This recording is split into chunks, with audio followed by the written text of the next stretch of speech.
Une femme décède tous les 3 jours sous les coups de son conjoint. Derrière l'horreur de ces chiffres que vous voyez, cette journée internationale de lutte contre les violences faites aux femmes semble bien peu de choses. Et pourtant, il est important d'en parler. C'est ce qu'on va faire dans un instant avec notre invité. Mais avant, écoutez ce témoignage. C'est celui d'une Drômoise, une Valentinoise qui, fait rare, s'exprime à visage découvert pour briser le silence. Elle s'est confiée à Hugo Chaplon et Stéphane Yvan. On a toujours tendance à se dire que ça nous arrivera jamais. On a toujours tendance à être dans le déni, de se dire c'est pas possible, c'est pas ce qu'on vit, c'est pas ça. Et il faut du temps pour en prendre conscience, pour pouvoir être, je veux dire, face à une caméra pour en parler. Parce que il y a encore un an en arrière, je ne pouvais même pas regarder un homme, ou sentir le regard d'un homme, ou avoir un compliment de la part d'un homme. Voilà, ce sont des choses de sentir même le souffle d'un ami,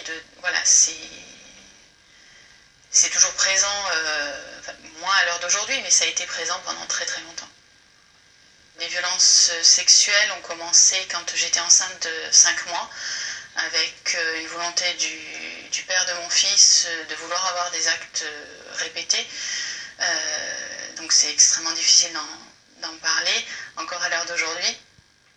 Il y a eu les violences, ce qu'on appelle morales et psychologiques, c'est-à-dire avec des termes où j'ai été mise plus bas que terre, tais-toi, ne redis jamais ça, tu n'as rien à faire, ne t'habille pas comme ça, avec un enfermement. Mes amis ne pouvaient plus venir à la maison, je ne pouvais plus sortir. Et puis les violences physiques graves qui ont apparu en fait plus après la séparation, avec une volonté de cet homme d'être toujours sa chose et de lui appartenir. J'ai surtout pris conscience de ce que je subissais quand j'ai pris conscience aussi que son entourage familial appuyait ce qu'il faisait. Mais on se sent souvent la coupable de ces actes et de ces gestes que l'on subit. Et c'est vrai que c'est difficile de prendre en compte que, en fin de compte, on n'est pas coupable, mais que c'est eux qui imposent et qui nous imposent, si je peux me permettre, toutes ces monstruosités. Bonsoir Marie-Vonne Bieng. Ce témoignage est poignant, on apprend beaucoup de choses. C'est important, mais c'est également très difficile pour ces femmes de témoigner. Oui. Peu de femmes acceptent de parler à visage découvert, surtout parce qu'elles ont peur. C'est surtout la peur qui les guide dans ce cas-là. La peur, la honte, le sentiment de culpabilité dont parle bien Marjorie dans son témoignage, le fait de ne pas être cru, avoir peur de ne pas être cru, et effectivement cette peur qui revient toujours, puisque on sait que les violences perdurent après la séparation et que la majorité des femmes qui sont assassinées par leur conjoint, tuées par leur ex-conjoint, le sont après la séparation. Alors il y a un numéro de téléphone, on va peut-être pouvoir le redonner. Oui, c'est le numéro 3919, un numéro à retenir, à donner, à dire autour de soi. Tout le monde doit le connaître parce qu'il peut d'abord sauver des personnes et puis les aider à se sortir de cet enfermement dont parle bien Marjorie qui a témoigné juste par avant. C'est un enfermement. Les femmes n'ont pas le droit de sortir, ne peuvent pas s'habiller comme elles veulent, enfin ce qu'elle décrit très très bien, et elles ne savent pas comment échapper à tout cela. Et parfois, elles n'ont pas le droit de travailler, pas le droit de voir leur famille, perte des repères, perte des amis, plus les problèmes avec les enfants. Ce 3919 est un numéro qui est très très composé dans la région Rhône-Alpes. Il est très composé, alors bien sûr en France, cette année on va avoisiner les 80 000 appels,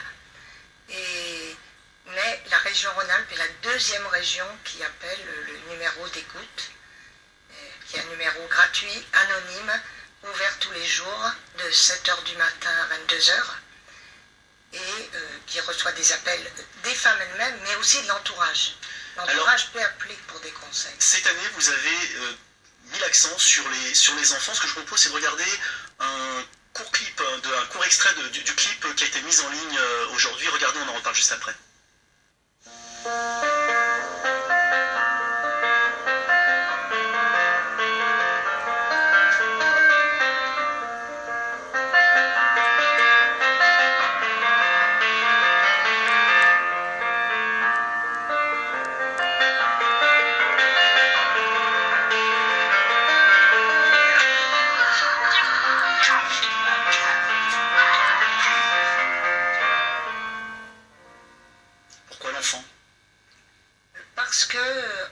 encore beaucoup à faire pour s'occuper réellement des enfants qui sont témoins, mais aussi victimes des violences conjugales.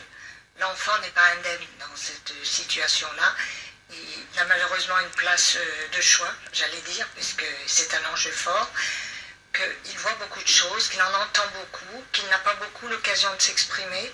Et c'est difficile, en plus il doit choisir son père ou sa mère, parfois on lui fait choisir. Et il y a encore bien trop de jugements où il est dit oui, c'est un mauvais mari, mais c'est un bon père. Merci. Un mauvais mari n'est pas Merci beaucoup. On rappelle le numéro 3919. On rappelle également qu'il y a énormément d'animations qui sont organisées toute la semaine. Si vous voulez plus d'informations, je vous engage à visiter notre site internet. Dans l'article mis en ligne par Dolores Mazzola, vous retrouverez notamment les contacts des différentes associations qui peuvent vous aider dans toute la région. C'est sur rhône-alpes.france3.fr. Violent braquage.